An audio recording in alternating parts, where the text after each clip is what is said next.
अस्सलाम वालेकुम फ्रेंड्स, देसी एंड स्पाइसी फूड में खुशामदीद।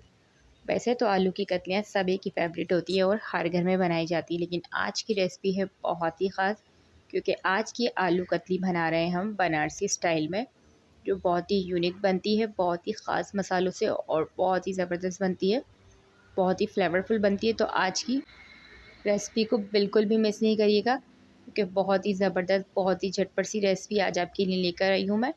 तो वीडियो को लाजमी अपना एंड तक देखना है, बिल्कुल भी स्किप नहीं करना। वीडियो पसंद आएगी तो लाइक ज़रूर करना है। तो चलें स्टार्ट करते हैं। सबसे पहले एक पैन के अंदर मैंने ऑयल को अच्छे से गर्म कर लिया था और शामिल कर दी थी एक बड़े साइज़ की प्याज मैंने बारीक कट कर ली थी, और उसको मैं शामिल करूँगी। तो बहुत ज़्यादा प्याज को हमने इसमें नहीं पकाना है, बस हल्का सा इसको सॉफ्ट होने तक हमने 1 से 1.5 मिनट के लिए पकाना है, ताकि प्याज हमारी अच्छी तरीके से सॉफ्ट हो जाए।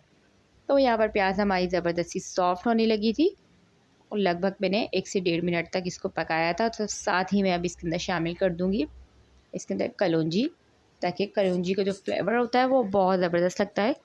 तो हाफ़ टी स्पून के करीब मैंने इसमें कलौंजी प्याज के साथ ही शामिल कर दी थी, ताकि कलौंजी की खुशबू ज़बरदस्ती आने लगे। और अब हम इसके अंदर शामिल कर देंगे टमाटर। तो यहाँ पर 3 बड़े साइज़ के टमाटर लेके मैंने इसको कट कर लिया था।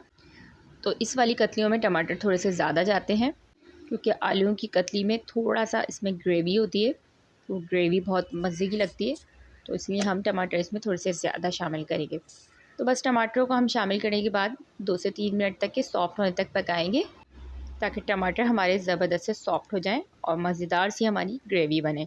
तो बस यहाँ पर 2 से 3 मिनट हो चुके थे और टमाटर हमारे ज़बरदस्त से सॉफ्ट होने लगे थे। तो हम चमचे की मदद से इसको हल्का-हल्का सा मैश कर देंगे, ताकि एक ज़बरदस्त सी एक चटनी सी हमारी तैयार हो जाए। तो बस हल्का-हल्का सा जब आप देखें टमाटर आपकी सॉफ्ट हो गए, चमचे की मदद से ही आप इसको हल्का-हल्का सा इस तरह से दबाएँगे, तो ये एक ज़बरदस्त सा इसका एक पेस्ट सा रेडी हो जाएगा। बहुत ज़्यादा हमने इसको मैश नहीं करना, बस हल्का-हल्का सा इसको हमने चमचे की मदद से मैश करना है। तो यहाँ टमाटर हमारे ज़बरदस्त से मैश हो चुके थे। तो अब कुछ स्पाइसी सब अब इसके अंदर शामिल करेंगे। तो स्पाइसी बहुत ही ज़बरदस्त इसके अंदर शामिल होते हैं, तो बस आप उनको नोट कर लीजिएगा। सबसे पहले मैंने इसमें 1 टीस्पून हल्दी शामिल की थी। 1 टीस्पून मैं इसमें शामिल करी हूँ अचार गोश्त का मसाला। साथ ही मैंने 1 टीस्पून कुटी हुई लाल मिर्चें, 1 टीस्पून मैंने पिसी हुई लाल मिर्चें शामिल की थी, और नमक मैंने 1 टीस्पून इसमें शामिल किया था। तो ये सारे स्पाइसेस इसमें लाजमी शामिल होते हैं, और अचार गोश्त के मसाले से बहुत मज़े का फ्लेवर लगता है। तो आप किसी भी ब्रांड का अचार का मसाला इसमें शामिल कर सकते हैं। 1 टीस्पून इसमें लाजमी जाता है।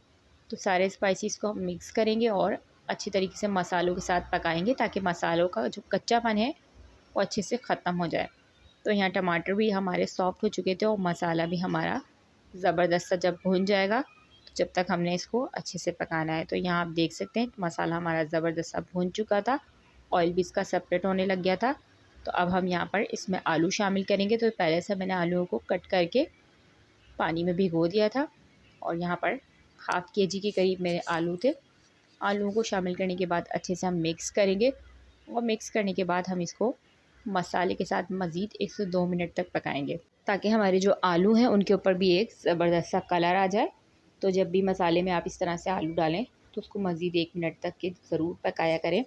उससे ये होता है कि जो हमारी कतली होती है वो बहुत ही प्यारे कलर की बनती है। तो उसको हम मसाले के साथ मज़ीद 1 मिनट तक भूनेंगे।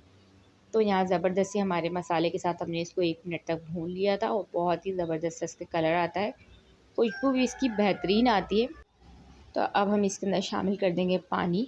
तो पानी हमने इसके अंदर इतना शामिल करना है कि ये आलू अच्छे तरीके से हमारे गल जाए, और इसके अंदर थोड़ी-थोड़ी सी ग्रेवी भी रहे, क्योंकि इस जो बनारसी आलू की कतलियाँ हैं उसके अंदर ग्रेवी लाजमी होती है। तो आपने इसमें इतना पानी लाजमी शामिल करना है कि हमारी आलू की कतली के अंदर ग्रेवी बाकी रहे। तो बस यहाँ पर मैंने अच्छे से इसको मिक्स कर दिया था, और अब पानी शामिल करूँगी। तो पानी मैंने इसके अंदर 1 से 1.5 कप के करीब मैंने इसमें पानी शामिल कर दिया था, और पानी शामिल करने के बाद मैंने इसको अच्छे से मिक्स करा था और ढक कर पकाया था। तो अभी हमने इसमें हरी मिर्चें ऐड नहीं की हैं, हरी मिर्चें हम इसमें लास्ट में ऐड करेंगे, ताकि बहुत ज़्यादा हरी मिर्चें हमारी पकें नहीं, फ्रेश सी रहे। तो यहाँ पर मिक्स करने के बाद इसको मैं ढक कर कम से कम 5 से 7 मिनट तक पकाऊंगी। तो अगर आपकी आलू की कतलियाँ बहुत बारीक कटी हुई तो वो जल्दी कुक हो जाती हैं, तो आप अपने हिसाब से इसको पका सकते हैं। तो बस ये हमारी आलू की कतलियाँ गल चुकी थी, आप देख सकते हैं। इसमें अभी भी अच्छा खासा शोरबा बाकी था। तो ये शोरबा इसके अंदर हमने रखना है क्योंकि ये ग्रेवी वाली बनती है। और साथ ही मैंने इसमें शामिल कर दी थी हरी मिर्चें, और साथ ही मैं इसमें शामिल करूँगी कसूरी मेथी। तो कसूरी मेथी इसमें लाजमी जाती है, उसका फ्लेवर बहुत ज़्यादा ज़बरदस्त लगता है तो आलू की कतलियों में, और उसका फ्लेवर बहुत मज़े का होता है, तो आप लाजमी ऐड करें। तो यहाँ मैंने 1 टीस्पून कसूरी मेथी शामिल की थी, और साथ ही मैं इसके अंदर शामिल करने लगी थी हरा धनिया। तो आप चाहें तो हरा धनिया थोड़ा-सा इसमें शामिल करेंगे, और थोड़ा-सा हम इसको सर्व करते हुए शामिल करेंगे। तो बस अच्छे से मैं इसको मिक्स करूँगी, और बहुत ज़्यादा अब हमने इसको नहीं पकाना है क्योंकि ऑलमोस्ट हमारा सालन डन हो चुका था। और यहाँ ढककर मैं इसको पकाऊंगी 2 मिनट के लिए, ताकि जो हमारी हरी मिर्चें हैं वो अच्छे से पक जाएं। तो बस यहाँ पर मैं ढककर 2 मिनट इसको पका लिया था, और ज़बरदस्ती हमारी बनारसी मसाला आलू कतली तैयार हो चुकी थी।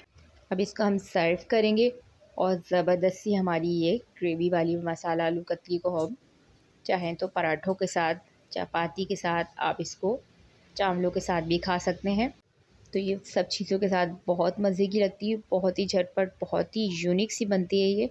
आप यकीन करेंगे जब आप इसको बनाएंगे तो आप ख़ुद कहेंगे कि ये परफेक्ट डिनर या परफेक्ट लंच में आप इसको बना सकते हैं। तो आपको ये रेसिपी कैसी लगी आपने लाजमी ट्राई करना है, और मुझे लाजमी आपने कमेंट्स करके बताना है कि ये आपको बनारसी आलू की कतली की रेसिपी कैसी लगी। तो इंशाल्लाह मिलती हूँ आपसे एक और मज़ेदार सी रेसिपी के साथ। तो जब तक के रखिए अपना बहुत सारा ख्याल, मिलेंगे एक और मज़ेदार सी रेसिपी के साथ। तो जब तक के लिए अल्लाह ने के बाद।